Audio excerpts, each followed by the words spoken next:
All right, degenerates, welcome back to the Deep Dives, and today we are going to be ripping apart one of history's biggest fuck-ups, Huh. the Maginot Line. That giant concrete middle finger France flipped at Germany after World War I, and to Goran. help us dissect this monumental clusterfuck, we got an actual expert in the house, so let's cut the crap and jump right in. Well, clusterfuck might be a bit strong. It's certainly a fascinating and complex piece of military history, with some, shall we say, questionable decisions baked in. All right, so this line was supposed to be like the ultimate fuck you to those Kraut bastards. But as we all know, it went tits up spectacularly. So was it just bad luck, or did the French completely shit the bed? To understand the Maginot Line, we need to go back to the aftermath of World War I. France was understandably scared shitless of Germany coming back for round two. I mean, their land was trashed, their population was decimated, and they weren't exactly keen on a repeat performance. Yeah, makes sense. Nobody wants their country looking like a bombed-out wasteland, so the French were like, hey, let's build a giant fucking wall, and maybe, just maybe, the Germans will trip over it and fuck off. Sound logic, right? Well, the logic wasn't entirely flawed. The line wasn't just about defense, it was also about saving manpower, because, France had way fewer people than Germany. And it was about protecting their industries. Plus, it aimed to funnel any German attack through Belgium, which was politically and strategically messy, or through Switzerland, which was basically suicide by mountain goat.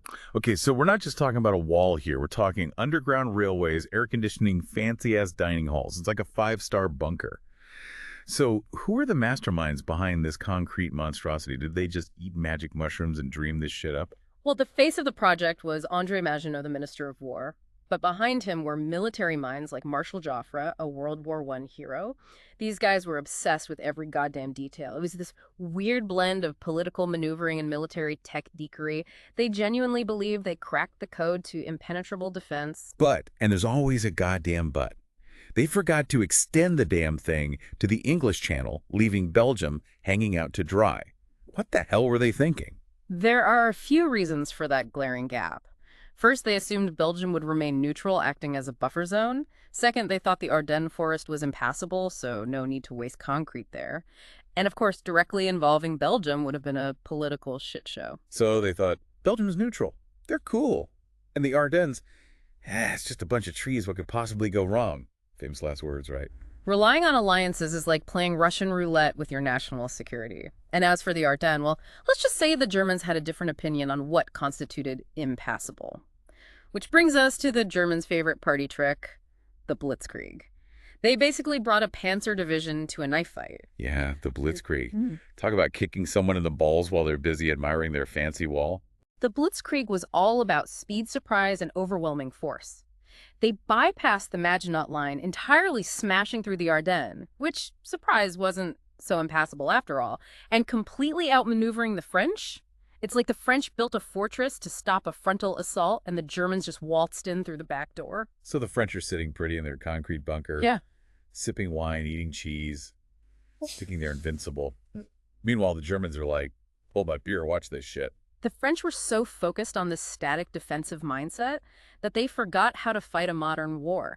They thought they had all the time in the world to mobilize, but the Germans said, nope, time's up, assholes. And to make matters worse, the French public had this blind faith in the Maginot Line, like it was some kind of magical force field that would protect them from everything. It's the classic Maginot mentality, becoming so fixated on one solution that you're blind to other possibilities. It's a trap anyone can fall into, not just military strategists. So after the Germans steamrolled France, did everyone finally admit that the Maginot Line was a colossal waste of time, money, and concrete? Not so fast. There's actually a lot of debate about the Maginot Line's effectiveness.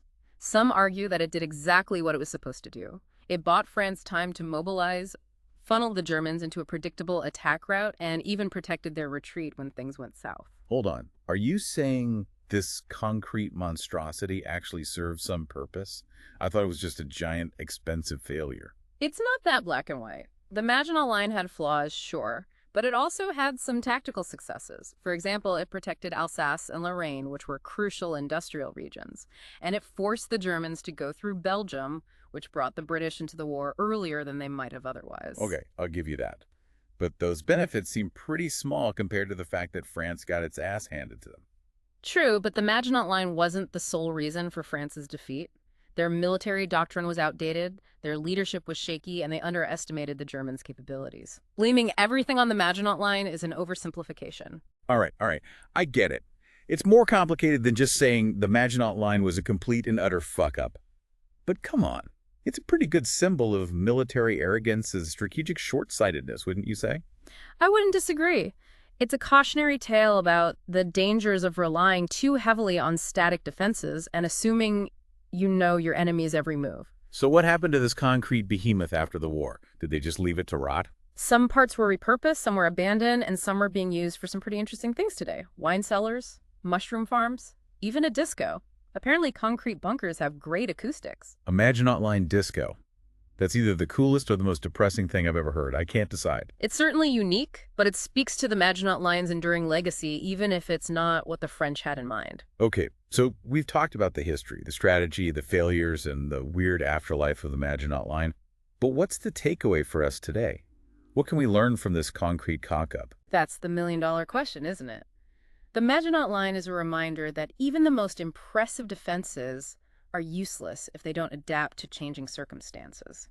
It's a lesson about the dangers of complacency, the importance of strategic flexibility, and the fact that there's always a way around any obstacle, no matter how much concrete you pour into it. So basically, don't be a dumbass and assume your defenses are foolproof. There's always some sneaky bastard out there, probably with a bad mustache and a worse attitude, ready to exploit your weaknesses. Exactly. The Maginot Line is a monument to the fact that rigid thinking can be just as dangerous as any weapon. Okay, but let's get real deep for a second. If the Maginot Line was built today, would it be any different? I mean, we've got drones, cyber warfare, all sorts of crazy shit that didn't exist back then. Would it be a giant high-tech fortress of doom, or would it still be just as useless? That's a fascinating question, and one that military strategists grapple with constantly. In a way, the Maginot Line is still relevant today, just not in its physical form. Well, and I'm all ears. Think about it. We still build metaphorical Maginot Lines all the time. We invest in cybersecurity systems, build up our military presence in certain regions, create complex alliances, all in the name of security. But just like the original Maginot Line, these strategies can become outdated, vulnerable to new tactics, and create a false sense of security. So what you're saying is we're all building our own Maginot Lines without even realizing it. Fuck, that's kind of depressing. Not necessarily. The key takeaway isn't to avoid building any defenses, but to be aware of their limitations, to constantly adapt and evolve, and to remember that true security comes from a combination of factors, not just a single static solution. So what you're saying is don't put all your eggs in one basket, be ready to change things up, and never underestimate the power of a good mustache. Well, the mustache part is debatable, but the rest is spot on. All right, folks, there you have it. The Maginot Line, a cautionary tale of concrete hubris and getting your ass kicked.